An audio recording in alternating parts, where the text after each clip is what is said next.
Assalamualaikum warahmatullahi wabarakatuh. Waalaikumsalam warahmatullahi wabarakatuh. Saya Raini Bintri Kajani, Ketua Kelompok 6, sebagai presentator untuk presentasi Bahasa Indonesia membahas buku fiksi dan fiksi. Untuk keempat anggota saya silakan untuk memperkenalkan diri masing-masing. Halo, nama saya Muhammad Yasin Arantisi dari kelas 12 MIPA 2, nomor absen 21. Halo, nama saya Najwa Kia Princesa Armanto dari kelas 12 MIPA 2, nomor absen 22. Halo, nama saya Muhammad Farid Akila dari kelas MIPA 2, nomor absen 17. Halo, nama saya Siti Aisyah Turido dari kelas 12 MIPA 2, nomor absen 32. Baiklah, hari ini saya sebagai moderator yang akan memimpin jalannya presentasi. Untuk yang pertama, kita akan membahas buku fiksi, yaitu kalian harus menjelaskan tentang identitas buku, sinopsis buku, nilai-nilai yang terkandung dan berkaitan dengan kehidupan, lalu kesimpulan dan apresiasi terhadap bukunya. Untuk yang pertama mempresentasikan bukunya, saya persilakan kepada Najwa. Halo semua, nama saya Najwa Tia. Di sini saya akan mempresentasikan buku fiksi yang telah saya baca yang berjudul 11-11 yang ditulis oleh Fiersa Besari yang diterbitkan oleh media kita pada tahun 2018. Tebal bukunya ini kira-kira ada 302. Fiersa Besari ini yang biasa dipanggil Bung, seorang laki-laki kelahiran Bandung 3 Maret mengawali karir sebagai musisi sebelum akhirnya jatuh cinta pada dunia tulis-menulis. Buku ini termasuk buku kelima yang dia terbitkan. Terus di sini saya akan menjelaskan sinopsisnya. Orang bilang jodoh takkan kemana. Saya rasa mereka keliru. Jodoh akan kemana-mana terlebih dahulu sebelum akhirnya menetap. Terlebih dahulu sebelumnya akhirnya menetap, ketika waktunya telah tiba. Ketika segala rasa sudah tidak bisa dilawan, yang bisa kita lakukan hanyalah merangkul tanpa perlu banyak kompromi. Buku 11-11 ini adalah sebuah gabungan dari album dan buku di mana setiap akhir cerita akan selalu ada sebuah lagu yang mewakili cerita tersebut. 11-11 adalah album kedua sebuah kolase dalam 11-11 ini. Bung juga menyuguhkan kita cerita yang penuh imajinasi dan fantasi. Kenapa buku ini bisa dinamakan 11-11? Karena ini adalah 11 cerita dengan karakter yang berbeda. Di buku ini ada 11 bab. Di buku ini ada bab ke-6 yang berjudul I Heart Thee, yang menceritakan sosok bidadari yang terwujudkan bahwa mencintai sosok yang fana itu sama saja dengan sia-sia. Kalau menurut saya, buku ini cocok untuk dibaca kalangan remaja ya, karena ini bukunya tuh campuran antara kayak ada kisah percintaan. Jadi kalau kelebihannya rekomendasi untuk dibaca sih. Mungkin kalau kekurangannya ada beberapa kata yang mungkin kurang dipahami buat si pembaca. Oke. Wah, bagus ya bukunya. Bagus lah bukunya. Wah, bagus. Bagus banget. Oh iya, ini bukunya juga dijual di Gramedia sekitar harga 88 ribuan. Nggak terlalu mahal kok. Jadi buat kalian yang mau baca bisa langsung beli. Oke. Ya, terima kasih Najwa. Untuk selanjutnya saya Iya, sama-sama. Aisyah menceritakan buku fiksinya. Halo, saya Siti Aisyah dari kelas 12 MIPA 2. Saya akan mempresentasikan buku fiksi yang berjudul Ceylan. Penulis buku tersebut merupakan Bayu Permana. Genre buku ini romantik bertema kisah cinta masa SMA. Diterbitkan Desember 2018. Tebal buku 336 halaman. Sekarang saya akan menjelaskan sinopsis buku tersebut. Sheila adalah salah satu dari sekian banyak penggemar Alan yang beruntung menjadi pacar kakak kelasnya yang paling tampan di SMA. Semua berawal ketika Sheila tidak sengaja mengirim collect message pada kakak kelasnya itu dan berujung dengan rasa malu. Sejak saat itu Alan penasaran dengan mengirim pesan berbayar itu sehingga Alan pun memberanikan diri untuk menemui Sheila keesokan harinya di rooftop sekolah. Alan pun dengan seenaknya menjatuhkan hukuman seenaknya pada Sheila dengan menjadikan dia pacarnya. Jantung Sheila pun berpacu dengan cepat setelah mendengar hukuman yang diterimanya akibat ulah semalam. Hari demi hari telah terlewati dengan banyak canda tawa yang tercipta di antara keduanya. Alan tertarik dengan kecerobohan dan sifat polosnya. Namun sifat Alan yang mengekang dan otoriter membuat Sheila tidak nyaman, ditambah sifat kekanak-kanakan Sheila membuat hubungan mereka menjauh. Suatu hari Alan memergoki Sheila yang pergi keluar dengan laki-laki lain dan terlihat sangat akrab. Sandy, kakak kandungnya setelah balas tahun berpisah, membuat kesalahpahaman terjadi di antara mereka. Alan merasa Sheila telah mengkhianati dirinya dan mengabaikan salah satu dari 3 perjanjian yang Alan buat secara sepihak. Alan dan Sheila pun semakin berjarak. Pada malam hari saat Alan ingin menenangkan perasaan, ia bertemu dengan Sheila yang menyodorkan es krim untuk meredakan rasa sakit sejenak, tetapi takdir malam itu tidak berpihak kepadanya karena di waktu yang bersamaan Sheila terdiri di depan bersama yang nampak. Alan marah dan kesal bukan main. Dunianya seakan runtuh, tidak ada penjelasan dari kedua belah pihak. Alan yang bertahan pada egonya dan Sheila yang enggan berbicara sekedar memberi penjelasan sampai akhirnya Alan seharus menelan kekecewaan mengucapkan kata putus pada Sheila. Setelah Alan lulus SMA, lembaran baru telah dimulai. Dengan sangat berani Alan mengambil jurusan hukum sambil bekerja sebagai staf legal office dan menjadi model brand-brand pakaian, tetapi tidak tetap. Dan dengan tidak sengaja pekerjaan dengan model kembali mempertemukan Alan dan Sheila. Tapi semua itu terasa asing baginya karena Alan telah memutuskan untuk melepas Sheila dengan memberikan sebuah gelang Alona. Kelebihan dari buku ini yaitu alur cerita dan gaya bahasa yang ringan membuat pembaca mudah menangkap karakter, tokoh, dan banyak pelajaran yang bisa diambil seperti sebuah cinta, kekeluargaan, dan arti sebuah mengikhlaskan. Kekurangannya itu hubungan Alan dan Sheila yang terlalu singkat dan terdapat kesamaan antara paragrafnya. Walaupun di buku ini terdapat beberapa kekurangan, tapi secara keseluruhan buku ini cocok sebagai teman bersantai. Banyak pelajaran yang dapat kita ambil dari kisah di dalam novel Sheila. Saya merekomendasikan bagi penyuka novel fiksi, khususnya para remaja yang membaca buku kisah cinta Alan dan Sheila yang sama-sama rapuh dan memiliki rahasia yang tidak pernah mampu diduga. Sekian presentasi dari saya. Kurang lebihnya mohon maaf. Wassalamualaikum warahmatullahi wabarakatuh. Waalaikumsalam. Waalaikumsalam warahmatullahi wabarakatuh. Bukunya bagus ya teman-teman ya. Gimana menurut teman-teman nih buku yang tadi Aisyah informasikan? Menurut saya sih bukunya lumayan menarik ya buat dibaca. Dari ceritanya juga sangat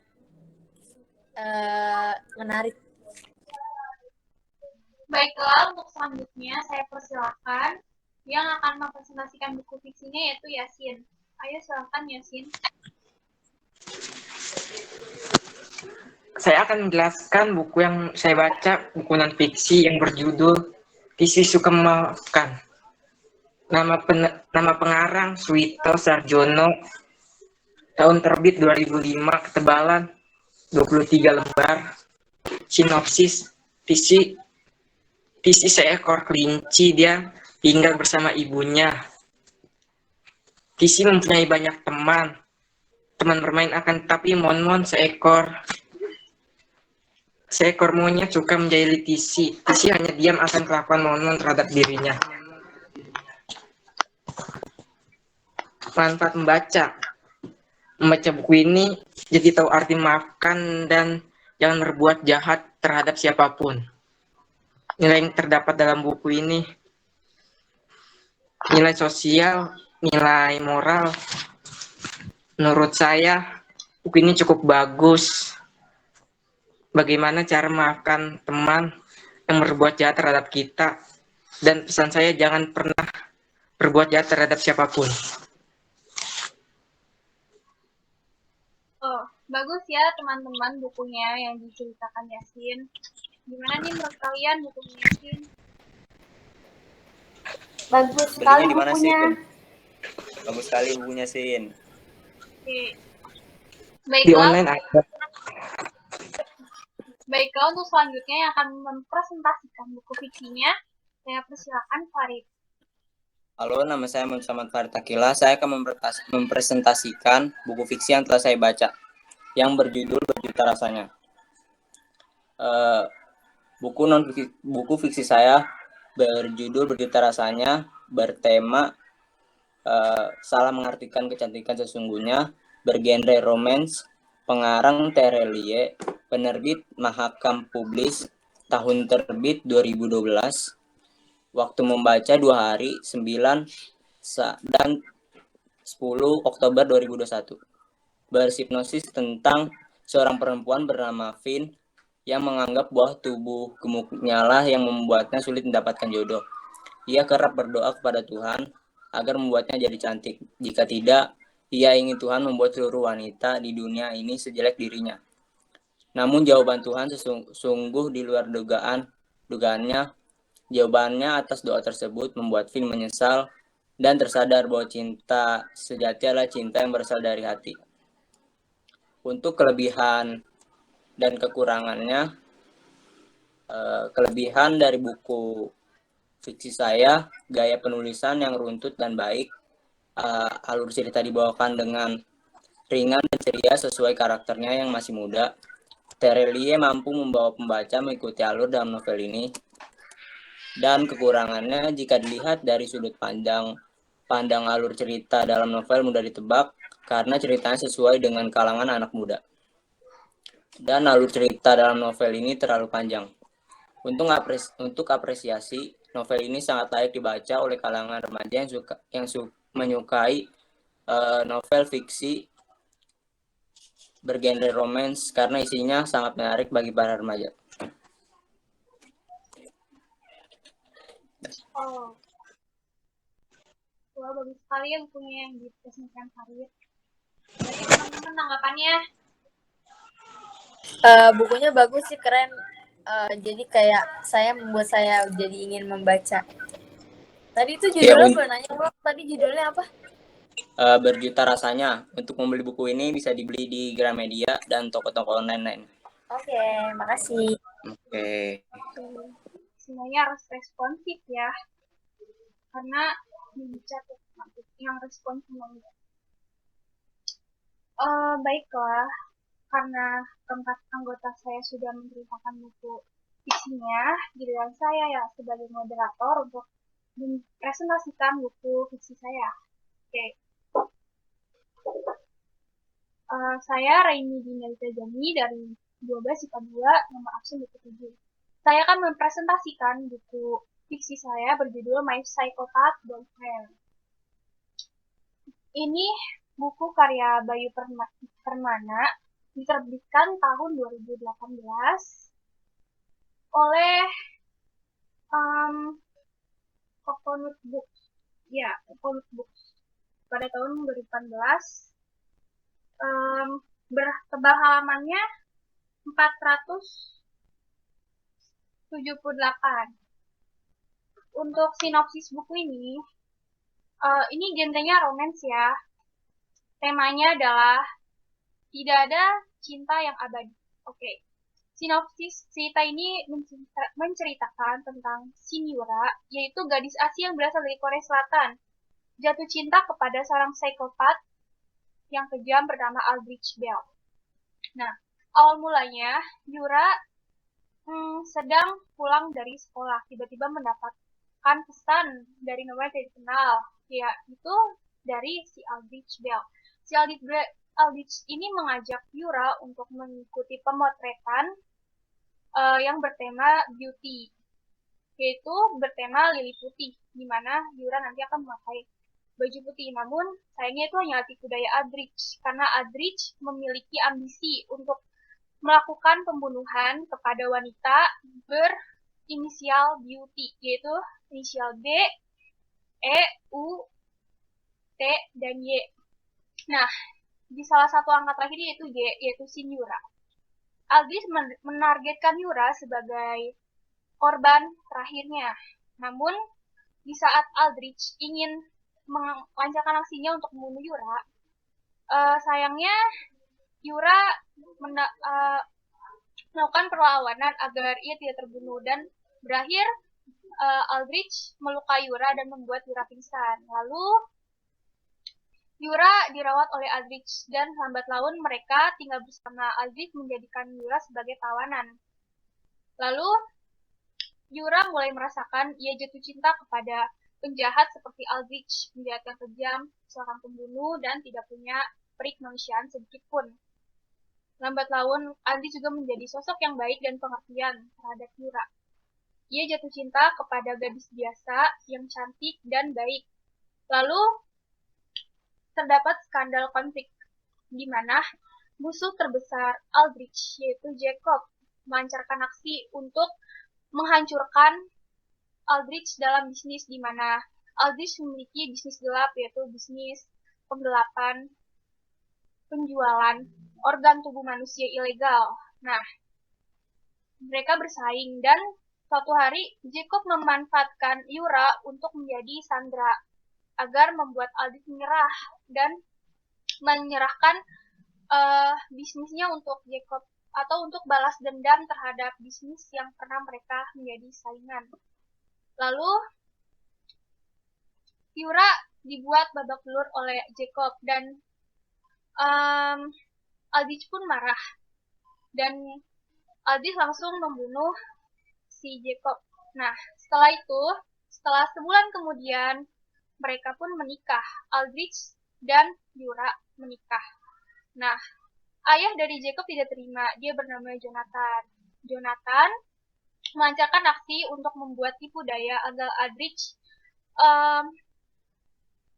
mau menyerahkan dirinya ke polisi. Berikut data-data bukti yang telah Jonathan miliki membuat Aldrich menyerah dan menyerahkan dirinya ke polisi. Dan hukuman pada hakim memutuskan kepada Aldrich untuk memberinya hukuman bunuh atau hukuman mati. Nah, lalu sebelum ia dihukum, Aldrich memberikan permintaan terakhir, yaitu untuk tinggal 2 hari, untuk menghabiskan 2 hari terakhirnya bersama si Yura. Lalu Aldrich pun dikabulkan permintaannya oleh pihak polisi, lalu menghabiskan 2 hari, yaitu 2 hari 1 malam bersama Yura, menghabiskan waktunya untuk membuat kenang-kenangan seperti berfoto bersama, membuat rumah baru, bersenang-senang dengan beradu kasih, ya, suami istri lah. Terus hingga pagi hari tiba, Yura tidak menemukan Aldrich di kamarnya. Lalu Yura pun menangis jadi-jadinya dan mendapatkan kabar bahwa Aldrich telah meninggal dunia sebagai penebusan hukuman matinya terhadap kasus pembunuhan yang pernah ia jalani. Dan setahun kemudian, Yura melahirkan seorang anak bernama Arsi. Arsi tumbuh sebagai laki-laki seperti Aldrich, yaitu memiliki hati yang dingin dan tidak memiliki kemanusiaan. Nah, di pesan akhir, Aldrich memberikan sebuah kata-kata kepada Yura untuk tidak menyesali cinta mereka yang berakhir tidak bersatu atau bersama. Yaitu tidak ada akhir bahagia ataupun sedih dalam sebuah kisah cinta, karena kisah cinta sejati tidak akan pernah berakhir. Nah, itu adalah set ending yang sangat menyedihkan bagi Yura dan juga bagi penulis. Nilai-nilai yang ada di dalam cerita yaitu nilai hak asasi manusia, nilai moral, nilai hukum, dan nilai sosial. Nah, nilai yang terkandung dalam kehidupan yaitu nilai hukum, di mana untuk di kehidupan sendiri, nilai hukum itu harus berlaku di mana setiap yang melakukan pelanggaran harus menembus hukumannya. Lalu nilai moral, setiap manusia harus memiliki nilai moral, yaitu nilai baik, harus menjadi manusia yang baik kepada manusia lain, yaitu selanjutnya adalah nilai hak asasi manusia, di mana setiap manusia harus berperilaku seperti manusia, memberikan hak asasi manusia, tidak mencabut hak asasi manusia lain, mencelanya, atau seperti melakukan pembunuhan, itu tidak boleh. Lalu nilai sosial, setiap manusia harus bersosialisasi dengan manusia lain. Nah, apresiasi saya terhadap buku ini seperti buku ini recommended banget, terutama buat kalian 15 tahun ke atas. Lalu buat kalian yang bosan dengan genre cerita yang tentang bahas anak SMA atau yang tentang cinta-cintaan yang kayak anak-anak, ini tuh beda banget karena ini menceritakan tentang kisah cinta yang sangat ekstrim, di mana seorang gadis baik-baik jatuh cinta dengan seorang psikopat atau pembunuh. Lalu kelebihan buku ini tuh seperti alurnya itu tidak bisa tertebak, plot twist. Jadi tidak membosankan alurnya, dan kata-katanya pun membuat orang-orang jadi semangat untuk membacanya. Kekurangan buku ini mungkin dari genrenya ya, genre pembunuhan itu terlalu tidak baik untuk anak remaja, tergantung mereka mengkonsumsi nilai ceritanya itu bagaimana sebenarnya. Nah, lalu kesimpulan dari buku ini adalah kita harus menjadi orang bermoral, harus menjadi manusia yang memiliki nilai peri kemanusiaan, tidak boleh menjadi orang jahat. Nah, dari buku ini kita belajar bahwa orang jahat, sejahat-jahatnya orang jahat, pasti akan menjadi baik jika bertemu dengan orang baik yang tepat. Oke. Itu sekian dari saya, presentasi buku saya terhadap buku ini. Terima kasih. Oh, bukunya bagus sekali. Rekomen banget buat dibaca. Ceritanya bagus sekali ya. Bukunya rekomen buat di kalangan remaja kayak kita, tapi mungkin bukunya kurang baik sih, atau enggak kurang disarankan buat yang anak-anak di bawah umur ya, karena itu soalnya menceritakan tentang psikopat atau pembunuhan. Ini buat lebih tepat buat anak 17 tahun ke atas sih. Iya sih, benar. Oke, baiklah. Untuk sesi presentasi fiksi selesai. Nah, kita udah berpaling ke sesi tanya jawab nih. Oke, masing-masing orang wajib menanyakan satu pertanyaan kepada siapa saja, bebas. Oke, untuk yang mau bertanya, silakan siapin pertanyaannya. Saya tunggu 2 menit untuk mempersiapkan pertanyaan mau menanya siapa. 1 pertanyaan minimal, 2 maksimal. Oke, saya mau nanya buat Raini. Dari buku yang dibaca, hal positif apa yang bisa diambil? Hal positif apa dari buku yang dibaca? Yang bisa diambil dari buku yang dibaca. Hal positif apa yang bisa diambil?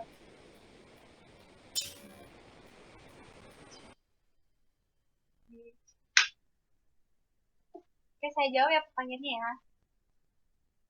Pertanyaan dari Isa yaitu, dari buku yang dibaca, hal positif apa yang bisa diambil? Nah, dari yang saya simpulin dari buku ini tuh, hal positifnya itu sebenarnya sedikit ya. Kayak hal positifnya di sini tuh kayak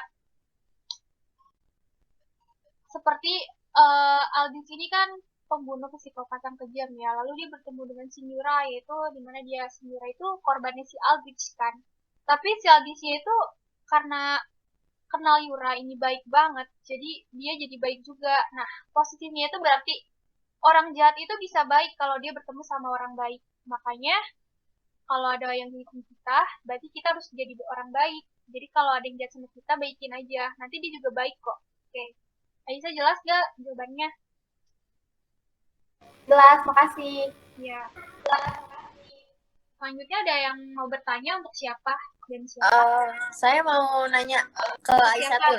Ya, Najwa, Aisyah. Aisyah. Kira-kira kan kamu udah baca buku nih ya. Kira-kira tuh bab apa yang paling recommended banget yang kayak kamu suka baca banget, terus kenapa kamu bisa sesuka itu sama bab yang ada di buku itu? Berarti pertanyaannya bab yang paling berkesan Jadi kan untuk Aisyah buku ya? Iya, bab yang paling berkesan di buku yang abis dia baca, terus kenapa bisa dia juga lebih menarik banget baca pada bab itu? Jadi buku yang saya baca kan ini novel, dan di sini tuh nggak ada bab-babnya, jadi langsung semua gitu. Menurut saya yang hal yang paling menarik itu pas di konfliknya saat saat Seilan dan Alan putus, lalu Seilan berusaha untuk melupakan Alan sih, itu menurut saya yang paling seru. Oh, oke. Makasih. Sama-sama. Oke nih, saya mau nanya nih buat Najwa. Itu yang kamu presentasiin itu kan tentang puisi-puisi ya. Menurut kamu puisi yang paling berkesan atau paling bagus menurut kamu tuh apa ya? Menurut saya sebenarnya ini bukan puisi ya, jatuhnya kayak kalimat. Cuma ini ada di halaman 228 yang kayak gini nih bacanya. Kadang kita tidak benar-benar melihat seseorang dengan sungguh-sungguh. Kita hanya melihat apa yang otak kita ingin lihat terhadap orang tersebut.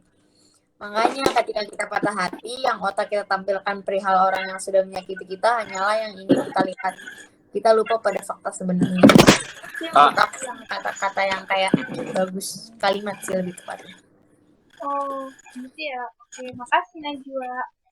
Iya, Selanjutnya sama-sama. ada yang ingin bertanya? Saya ingin bertanya kepada Yasin.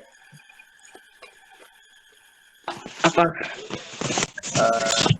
Apa kelebihan dan kekurangan buku yang telah Yasin baca? Kelebihannya bisa memaafkan orang yang berbuat jahat, dan kekurangannya menampilkan kejahatan dalam cerita tersebut.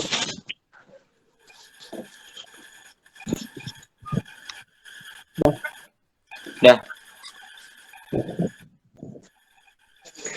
Yasin belum nanya nih, mau nanya nggak Yasin? Saya ingin bertanya kepada Farid.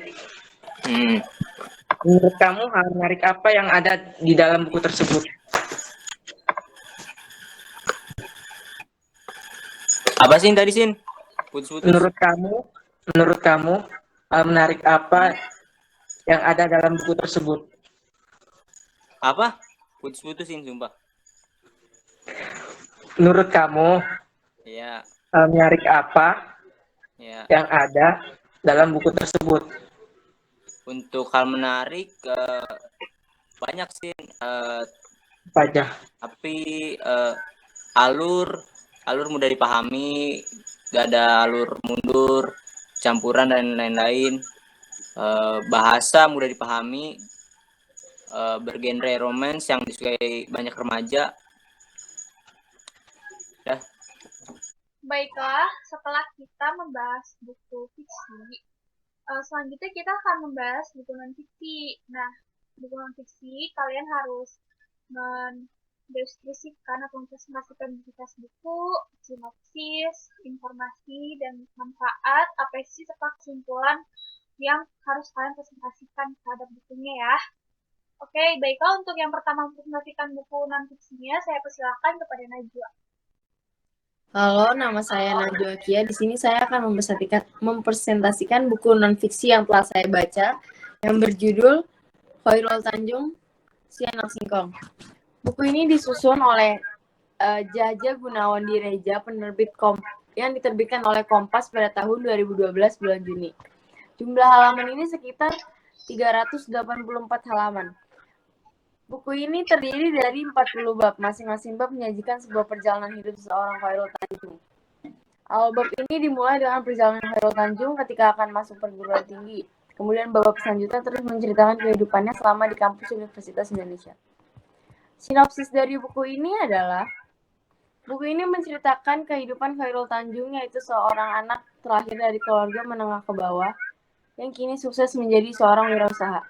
Buku ini dimulai dengan cerita awal Khairul kuliah di FKG UI. Khairul harus mencari sendiri uang agar bisa membayar kebutuhan kuliahnya yang dia awali dengan membuka usaha atau bisnis fotokopi di kampusnya. Lalu dia juga berbisnis alat-alat kedokteran gigi untuk memenuhi kebutuhan rekan-rekannya. Sembari menjalankan bisnis di kampus, Khairul juga aktif dalam urusan gerakan kemahasiswaan. Dia pernah dipercaya sebagai ketua ex officio Dewan Mahasiswa UI. Lalu pada 1984, dia terpilih menjadi koordinator mahasiswa Jakarta. Pada tahun yang sama, ia juga terpilih sebagai mahasiswa teladan di tingkat nasional. Ada 7 manfaat dari cerita Khairul Tanjung yang anak singkong untuk menuju kesuksesan. Yang pertama, ada jalani. Kedua, komitmen. Ketiga, bekerja cerdas. Keempat, koneksi. Kelima, fokus. Keenam, nilai terhadap diri sendiri. Terakhir, kerja keras. Karena tanpa kerja keras, kamu tidak akan suksesnya orang yang bekerja keras. Itu adalah kata-kata yang diucapkan oleh Khairul Tanjung. Selama ini dia adalah sosok yang bekerja keras dan percaya pada proses. Ini ada beberapa foto-foto masa-masa dia perjalanan hidupnya dari awal sampai sukses hingga saat ini.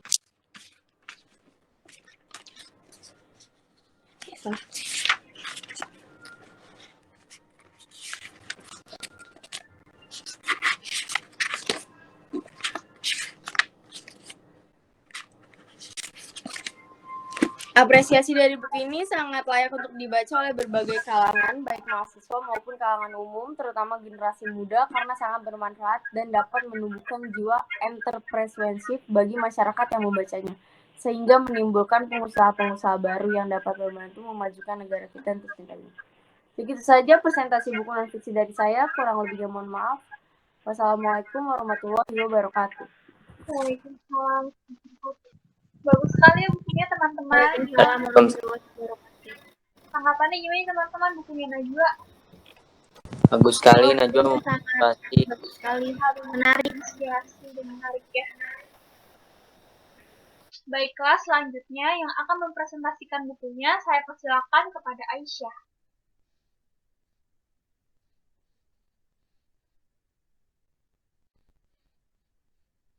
Halo, saya Siti Aisyah, kelas 12 MIPA 2. Saya akan mempresentasikan buku yang telah saya baca. Judul buku ini adalah Teori Kuesioner dan Analisa Data. Pengarangnya Dr. Danang Sunyoto SH.SE MM. Tahun terbit 2012 dan diterbitkan oleh Center for Academic Public Research. Cetakan pertama, tebal buku 184 halaman, sinopsisnya. Buku Teori Kuesioner dan Analisa Data Sumber Daya Manusia terdiri 3 bagian, yaitu teori dalam sumber daya manusia, teori dalam kuesioner dalam sumber daya manusia, dan analisis data. Ada banyak teori dalam sumber daya manusia dan bagaimana membuat kuesioner diuraikan dalam buku ini. Di samping itu, sebagai praktik penelitian, pada bagian terakhir disajikan contoh prosedur penelitian, analisis data penelitian yang dapat dijadikan acuan. Penting dimiliki oleh mahasiswa dan praktisi manajemen. Informasi yang saya dapat dari buku ini, saya jadi tahu cara menjaga sumber daya dan cara mengatur sumber daya manusia. Manfaatnya, setelah saya membaca buku ini, saya jadi bisa mengatur waktu, saya jadi mengerti berbagai macam sumber daya manusia. Kelebihannya di dalamnya banyak ilmu-ilmu yang dapat bisa kita pelajari. Namun kekurangannya banyak bahasa yang sulit kita mengerti. Mungkin ini saja yang dapat saya presentasikan. Kurang lebihnya saya mohon maaf. Wabillahi taufiq wal hidayah. Wassalamualaikum warahmatullahi wabarakatuh. Waalaikumsalam warahmatullahi wabarakatuh. Waalaikumsalam warahmatullahi wabarakatuh. Gimana tanggapannya teman-teman untuk Aisyah? Bukunya sangat bagus dan menarik untuk dibaca. Mungkin kalau misalkan buat pengetahuan SDA atau SDM bisa dipelajari pakai buku yang tadi Aisyah. Ya. Cocok banget buat anak kuliahan. Baiklah, selanjutnya saya persilakan presentasi yaitu Yasin. Assalamualaikum warahmatullahi wabarakatuh. Nama saya Muhammad Yasin Arantiksi dari kelas 12 MIPA 2. Judul buku Seni Belajar Grafologi. Nama pengarang Dwi Sunar Prasetyono. Penerbit Laksana tahun terbit 2018, ketebalan 200 halaman. Sinopsis. Menjelaskan tentang seni grafologi banyak yang dapat dilakukan orang untuk menilai karakter seseorang melalui mimik wajah, bahasa tubuh, bahkan tulis tangan. Baca karakter seseorang melalui tulis tangan dapat dipelajari melalui suatu ilmu yang disebut grafologi. Grafologi berasal dari Yunani.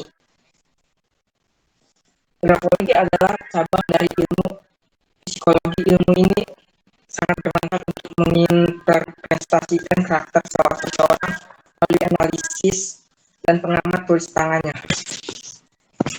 Ilmu yang didapat, saya jadi tahu tentang grafologi, manfaat, bisa membaca karakter seseorang dengan tulis tangannya.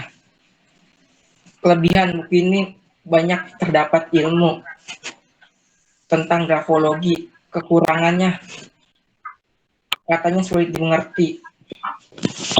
Kesimpulannya, dengan buku ini kita bisa tahu karakter seseorang melalui tulis tangannya dan pastinya bisa menambah ilmu.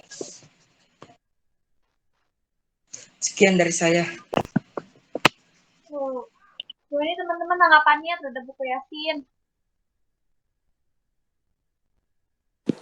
Bukunya bagus untuk kita bisa belajar tentang grafologi. Baiklah, untuk selanjutnya yang akan saya persilakan presentasi yaitu Farid.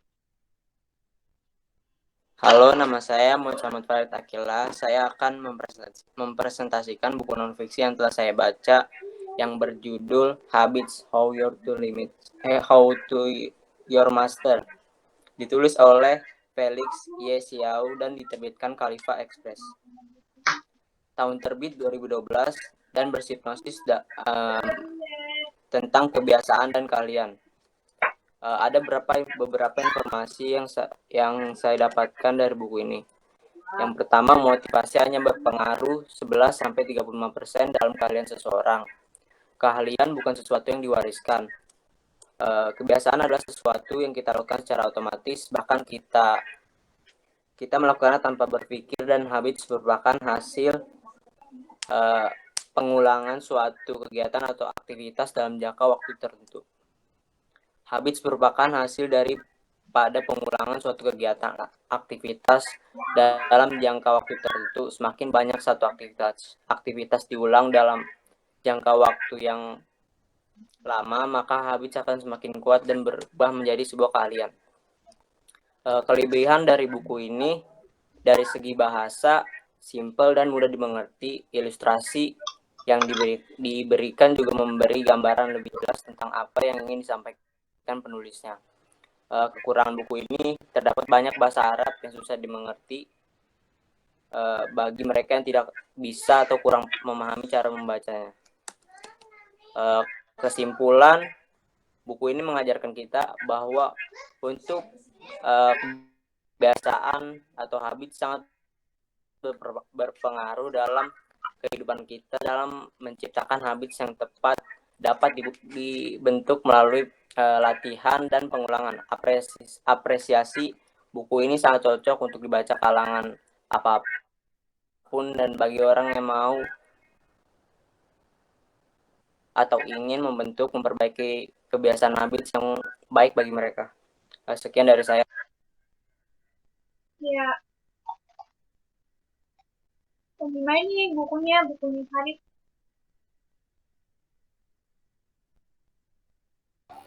Bagus banget, menarik untuk dibaca bukunya. Cukup menarik.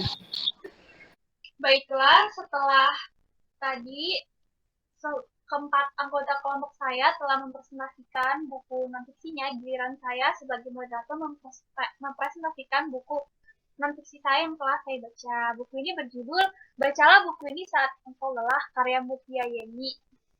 Diterbitkan 2018, cetakan pertama. Diterbitkannya oleh Psikologi Corner. Ada 218 halaman.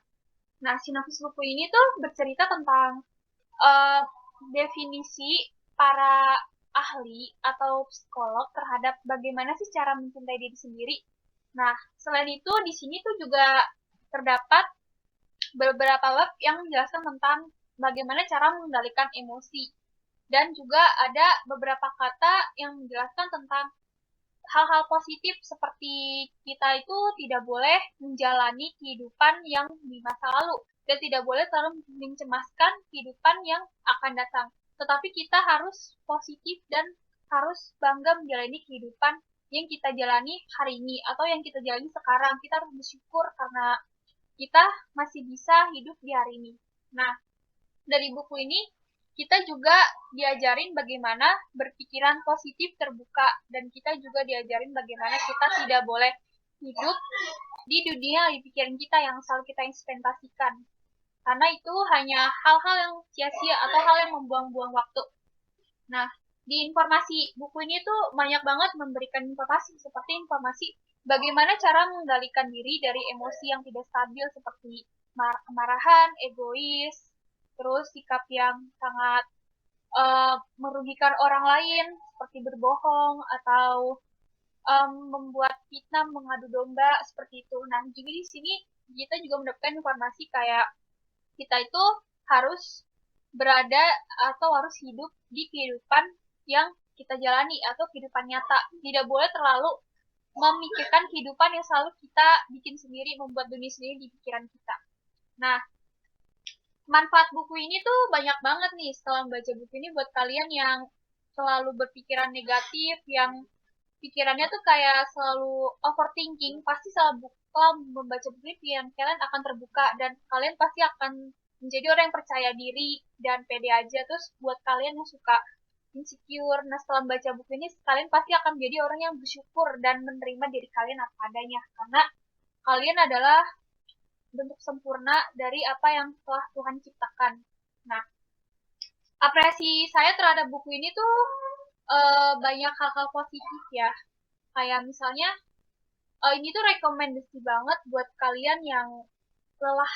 Nah, kalau kalian lelah terus baca buku ini, pasti kalian bakal itu semangat. Terus buat kalian yang lagi masih stres, pasti baca buku ini, pasti kalian akan berpikiran lebih positif lagi. Jadi udah nggak terlalu stres-stres. Nah, buat kalian yang lagi SMA tuh cocok banget baca buku ini. Jadi tuh kalian jadi tahu tentang dunia psikolog. Jadi tahu sifat-sifat manusia yang sebenarnya manusia itu nggak diketahui. Jadi menjelaskan tentang bagaimana diri kamu, entah kamu extrovert atau introvert, entah kamu hidup di dalam dunia nyata atau hidup di dalam dunia pikiran kamu sendiri. Nah, kesimpulan dari buku ini, kita harus mencintai diri sendiri, menghargai apa yang telah Tuhan beri. Nah, juga kita tidak boleh hidup di dalam dunia pikiran kita. Kita harus hidup di dalam dunia yang nyata, dunia yang sedang kita jalani. Kita tidak boleh mencemaskan apa yang akan datang, dan kita tidak boleh memikirkan apa yang sudah berlalu. Nah, sekian dari apresiasi saya terhadap buku yang sudah saya presentasikan. Terima kasih. Bukunya bagus banget, menarik sekali buat dibaca. Terus cocok banget buat orang-orang yang suka insecure tuh bukunya. Kayak bukunya recommended banget sih buat orang-orang yang kalau lagi capek atau lelah, terus suka emosionalnya nggak teratur, pesimis, cocok banget baca buku yang tadi abis Raini baca. Baiklah, setelah semua anggota telah mempresentasikan buku dan isinya, yang selanjutnya kita akan membuka sesi tanya jawab nih. Untuk setiap orang, saya wajibkan menanya minimal 1 pertanyaan dan maksimal 2 pertanyaan. Oke, untuk semuanya saya persilakan bertanya. Saya mau bertanya ke Najwa. Menurut kamu dari buku yang udah kamu baca, hal apa yang paling menarik di buku itu? Di bab bagian mana? Menurut saya bab yang paling seru ini kan terdiri dari 40 bab ya, lumayan banyak sih babnya. Cuma menurut saya ada di bagian pertama yang berjudul Kain Halus Ibu sebagai biaya kuliah, karena mengingat keterbatasan dalam banyak hal terutama biaya, langkah apapun sudah harus saya pertimbangkan demi matang, termasuk setelah lulus sekolah menengah atas dan mulai akan menapaki bangku perguruan tinggi. Jadi kayak ibaratnya kayak ibu akan ngelakuin apapun demi anaknya biar bisa sekolah sampai perguruan tinggi. Oke, makasih. Iya, sama-sama. Pertanyaannya itu buat Aisyah. Setelah membaca buku Sumber Daya Alam Manusia, faedahnya buat kamu itu apa sih? Setelah saya membaca buku ini, saya jadi tahu bagaimana cara saya memanage waktu saya, terus saya jadi tahu apa itu sumber daya manusia, saya jadi paham bagaimana cara mengatur sumber daya manusia, bagaimana cara menjaganya, dan sebagainya. Oh, oke, baiklah. Udah. Aku mau nanya nih sama Raini, tadi kan kamu bukunya tentang kayak orang yang pesimis atau insecure atau yang kayak tentang emosional orang-orang gitu kan. Iya. Nih, kamu pernah gak sih ngerasa kayak gelisah sampai berhari-hari kayak ngerasa omongan kamu tuh sama orang lain tuh salah. Kamu ngerasa kata-kata kamu tuh nyinggung atau enggak. Padahal bisa aja orang yang kamu ajak ngomong nih udah lupa. Kayak mikir, apa tadi aku salah ngomong ya. Terus yang kamu lakuin setelah itu apa kayak kamu minta maaf atau kayak oh yaudah deh dia mungkin udah gak inget jadi kayak yaudah deh saya bodo amat gitu. Menurut kamu gimana? Apa yang kamu tanggepin? Oke, nah. Jadi pertanyaan itu kan pernah kan menyinggung orang, merasa menyinggung orang, dan kalau pernah merasa tuh gimana harus bertindak. Nah, kalau aku sendiri sih pernah pasti ya, kayak misalnya kasih ngobrol nggak sengaja tuh malah body shaming atau ngomongin orang lain, terus tiba-tiba ada yang ngomong ke orang lainnya itu kalau aku ini udah ngomongin jelek-jelek walaupun nggak sengaja atau tidak disengaja, sengaja tuh tidak disengaja. Nah, untuk itu pasti ngerasa bersalah banget ya, kayak kenapa sih harus ngomongin orang tentang hal jeleknya? Kalau dia ada yang baik, kenapa nggak harus apresiasi yang baik kan gitu. Nah, kalau udah ngerasa bersalah kayak gitu pasti ada gejolak di hati untuk mau minta maaf. Nah, pasti bakal mau minta maaf. Nah, untuk nggak tahu ya orang itu ingat atau enggak, atau dia tahu atau enggak, jadi mungkin ditanya dulu kayak misalnya, hey, aku ada salah, apa kamu ngomong kasar, kamu inget gak? Misalnya dia, aku nggak tahu. Nah, pasti langsung ngomong. Kalau dia tahu, pasti langsung minta maaf kayak, sorry ya, kemarin ngomong gini, soalnya emang lagi hilaf atau kalap. Terus, misalnya dia nggak tahu, ya udah bilang aja, maafin ya kalau aku ada salah, ada kata-kata ngomong yang bikin kamu singgung, maaf ya. Ya udah, kalau udah minta maaf, udah saling maafin, ngerasa lega, ya udah, pasti janji sampai di sini untuk nggak ngulangin hal kayak gitu lagi. Ya. Ya, oke, makasih Raini. Selanjutnya, silakan bertanya. Nama saya Muhammad Yasin, akan bertanya ke Farid.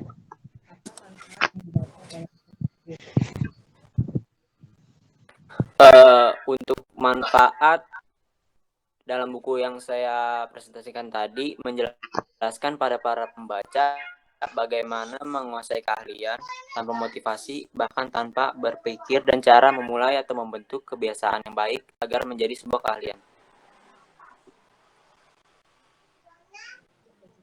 Cukup, Sin.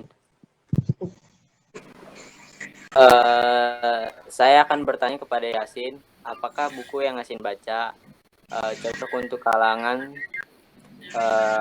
pembaca, semua kalangan pembaca? Buku ini sangat saya rekomendasikan untuk anak 16 tahun ke atas, karena di dalamnya menjelaskan tentang grafologi, tulis tangan dan mimik wajah, dan ilmu yang banyak didapat. Sekian dari saya. Baiklah, untuk selanjutnya, sesi tanya jawabnya kita tutup. Semua anggota responsif dan antusias dalam bertanya dan menjawab. Nah, dari sini saya membuat kesimpulan bahwa buku fiksi adalah buku yang berasal dari penulis atau yang dituliskan oleh seorang penulis buku karangannya yang menceritakan tentang cerita beralur semenarik mungkin yang membuat pembacanya berkesan dan membuat pembacanya tertarik untuk membaca. Nah, kalau buku non-fiksi itu buku yang berasal dari kisah nyata atau pendapat para ahli yang berdasarkan realita atau faktanya. yang membuat para pembacanya menambah informasi, ilmu, dan membuat pembacanya memiliki banyak wawasan. Nah, untuk presentasi diskusi kali ini semuanya responsif, baik, antusias. Ayo kita tepuk tangan untuk semua yang sudah berpartisipasi di sini.